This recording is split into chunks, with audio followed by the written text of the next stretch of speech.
गांव में रामदास अपनी पत्नी मीरा के साथ रहता था। रामदास मछलियां बेचने का काम करता था। आज नाश्ते में क्या बना है? मछली, पनीर की सब्जी, अरहर की दाल और ऑमलेट तैयार किया है। सभी चीजें बहुत स्वादिष्ट बनी हैं। ठीक है, जो भी बनाया है ले आओ। नाश्ता करने के बाद रामदास मछलियां पकड़ने नदी पर जाता। दिन भर धूप में मछलियां पकड़ने के बाद रामदास घर लौटता। आ गए, मुखिया जी का आदमी आया था। पूरे गांव में अनाउंसमेंट करके गया है कि गांव में फ्लू फैल रहा है और गांव के हर एक आदमी को मास्क देकर गया है। ये रहा तुम्हारा मास्क। मास्क लगाने से क्या फ्लू नहीं होगा? हाँ, वो कह रहा था कि ये मास्क सरकार ने भिजवाए हैं। इस मास्क से 100% प्रोटेक्शन है और एक बार अगर किसी का मास्क खो गया ना तो दोबारा नहीं मिलेगा और बिना मास्क के घर से बाहर निकलने की इजाजत किसी को नहीं है। ठीक है, अब सूचनाएं देना बंद करो और खाना लगाओ। क्या बनाया है? आलू, गोभी, मटर, टमाटर, टिंडे, भिंडी और मछलियाँ मिलाकर बहुत बढ़िया मिक्स वेज बनाई है। ठीक है, जो भी बनाया है ले आओ। अगले दिन गांव में सब मास्क पहनकर घूम रहे होते हैं। रामदास भी मास्क पहनकर मछलियाँ पकड़ने निकलता है। रामदास जब शाम को जाल से निकालकर मछलियाँ बाल्टी में डाल रहा होता है तो वो देखता है कि एक मछली के मुंह में सोने की अंगूठी है। रामदास अंगूठी देखकर चौंक जाता है। वो अंगूठी लेकर अपने घर पहुंचता है। देखो, आज मुझे मछली के मुंह में क्या मिला है, एक सोने की अंगूठी। ईश्वर ने जरूर तुम्हें तुम्हारी ईमानदारी और मेहनत से खुश होकर दिया है। रामदास उस अंगूठी को बेचकर एक बड़ा सा घर बनाता है और एक कार भी खरीद लेता है। अब रामदास कार से मछलियाँ पकड़ने जाता और मछलियों को कार में रखकर ही घर ले आता। इस तरह रामदास और उसकी पत्नी खुशहाल जीवन बिताने लगे। रामदास के पड़ोस में राघव नाम का एक दूधिया रहता था। राघव रामदास से बहुत जलता था। रामदास ने तो मछलियों का व्यापार करके महल खड़ा कर लिया और मैं अभी झोपड़ी में ही पड़ा हूँ। ये मेरी गाय तो बिल्कुल दूध ही नहीं देती, इसी के कारण मैं गरीब हूँ। लेकिन रामदास को गरीब बनाने का एक उपाय है। गांव में फ्लू फैला हुआ है, अगर मैं उसका मास्क चुरा लूं तो रामदास घर से बाहर ही नहीं जा पाएगा। रात में जब रामदास उसकी पत्नी सो जाते हैं तो राघव रामदास के घर में घुस जाता है और रामदास और उसकी पत्नी का फेस मास्क चुराकर अपनी गाय को खिला देता है। अगले दिन रामदास जब काम पर निकलने वाला होता है तो वो पूरे घर में फेस मास्क ढूंढता है, लेकिन उसे नहीं मिलता। दोनों फेस मास्क गायब हैं। अब मैं बाहर मछली पकड़ने कैसे जाऊं? और फ्लू तो साल भर खत्म होने वाला नहीं है। रामदास अपने पिता की फोटो के सामने रोने लगता है। तभी रामदास के पिता की आत्मा प्रकट होती है। रो मत बेटे और बहू, मैं तुम्हें जादुई मास्क देता हूँ, वो बहुत सारे काम कर सकता है। पिताजी की आत्मा रामदास और उसकी पत्नी को एक जादुई मास्क देकर गायब हो जाती है। रामदास की पत्नी जैसे ही जादुई मास्क पहनती है उसकी सूंघने की शक्ति एकदम से बढ़ जाती है। तुम्हारे कपड़ों में से लेडीज परफ्यूम की महक क्यों आ रही है? अरे बाजार में मछलियाँ बेचने जाता हूँ तो बहुत सारी औरतें भी मछलियाँ खरीदने आती हैं। थोड़ी दूर से मछलियाँ बेचा करो उन्हें। अगले दिन जब जादुई मास्क पहनकर रामदास नदी किनारे जाता है तो वो अपनी सूंघने की शक्ति से पहचान लेता है कि नदी में मछलियाँ किस जगह पर हैं। जादुई मास्क की वजह से रामदास पहले से दोगुनी मछलियाँ पकड़ पाता।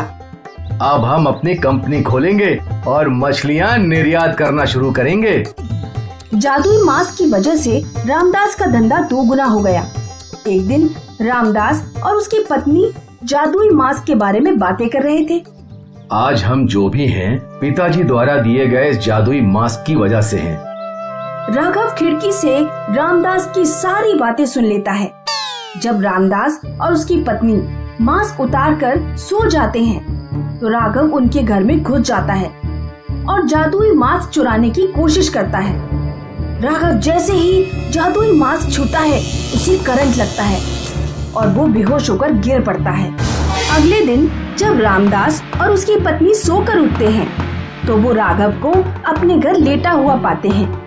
रामदास और उसकी पत्नी समझ जाते हैं कि राघव ही वो चोर है। उसने ही पुराने मास्क चुराए थे और अब वो जादुई मास्क चुराने आया था। रामदास राघव को पुलिस के हवाले कर देता है। गीता और सुनैना 10th क्लास में पढ़ते थे। दोनों में अच्छी दोस्ती थी। दोनों क्लास में खूब मौज मस्ती किया करते। गीता बताओ, राजू गोज टू स्कूल का पास्ट टेंस क्या होगा? नहीं पता। बेटा, तुम तो पढ़ाई में बहुत कमजोर हो। जब मैं तुम्हारी उम्र की थी तो मुझे टेंस, एक्टिव, पैसिव सब रटे हुए थे। आपको कोई अच्छा टीचर मिल गया होगा। सबकी किस्मत इतनी अच्छी नहीं होती मैडम।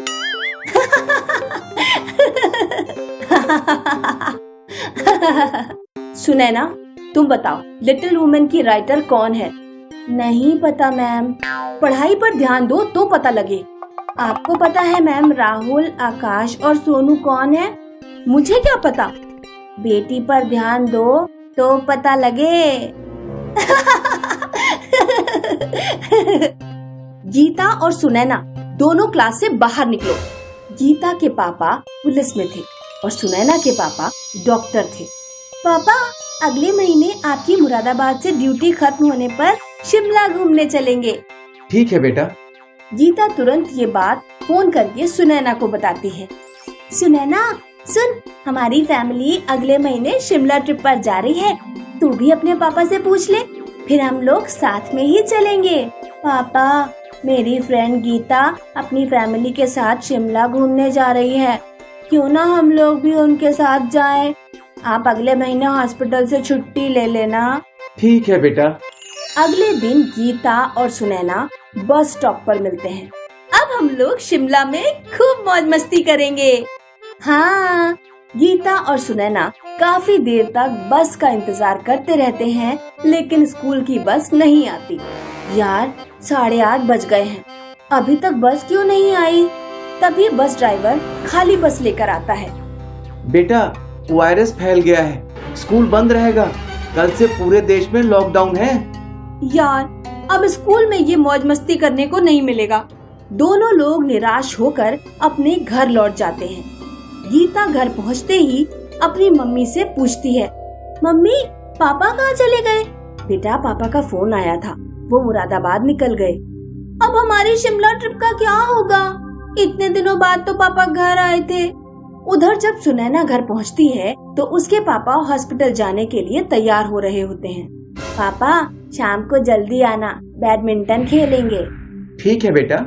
सुनैना देर रात तक पापा का इंतजार करती रहती है, लेकिन उसके पापा लौट कर नहीं आते।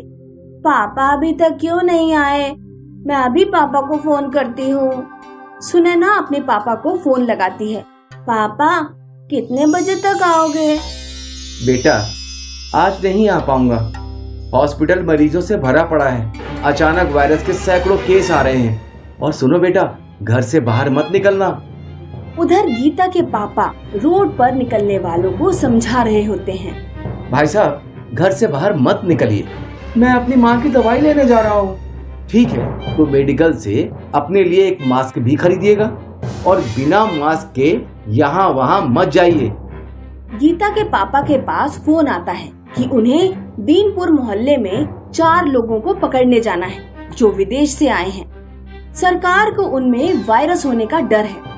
गीता के पापा अपनी टीम के साथ उन 4 लोगों को लेने बीनपुर मोहल्ले में पहुंचते हैं, लेकिन मोहल्ले के लोग पुलिस की टीम पर पथराव कर देते हैं।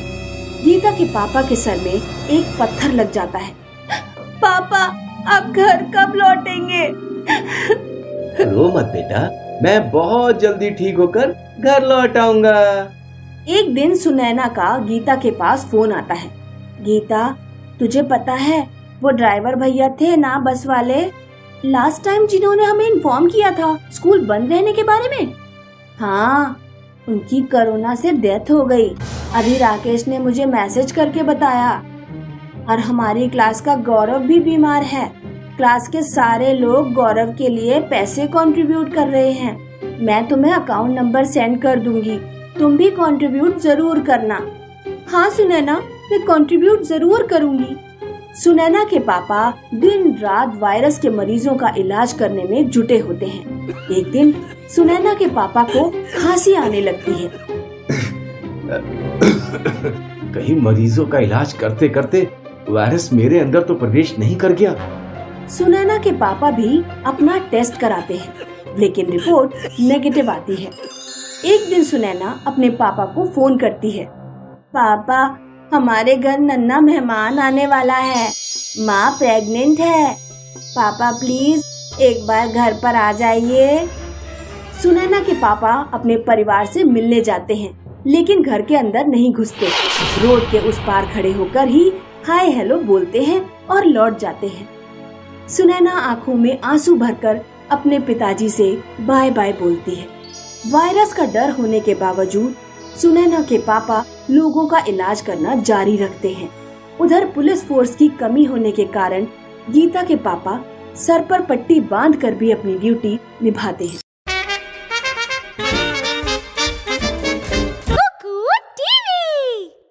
सीतापुर गांव में सोनम अपने माता पिता के साथ रहती थी। सोनम के पापा सिक्योरिटी गार्ड की नौकरी करते थे। शाम को सोनम के पापा साइकिल पर थैला टांग कर लौटते तो सोनम दौड़ते हुए जाती और साइकिल से थैला उतार लेती। पापा, आज क्या चीज लाए हो? तू इतनी बड़ी हो गई और आज भी सबसे पहले थैले में चीज चेक करती है। आज मैं बेसन के लड्डू लेकर आया हूँ। लड्डू बाद में खा लेना, पहले बर्तन धो ले। धो लूंगी माँ, तुम तो हमेशा काम के पीछे पड़ी रहती हो। सोनम पापा के साथ सुबह सुबह पार्क में टहलने जाती थी। बेटा, ये सवाल तो मुझे पूछना चाहिए कि तुम बड़ी होकर क्या बनना चाहती हो, और तुम्हें जवाब देना चाहिए। पापा, मैं अपने करियर को लेकर बहुत कंफ्यूज रहती हूँ। बेटा, करियर में कंफ्यूजन बहुत सारे स्टूडेंट्स को होता है, लेकिन धीरे धीरे तुम्हें अपनी मंजिल का पता लग जाएगा। उसी समय दुनिया में प्लेग महामारी फैलती है। गांव के लोग बेफिक्र होकर अपनी जिंदगी जी रहे थे।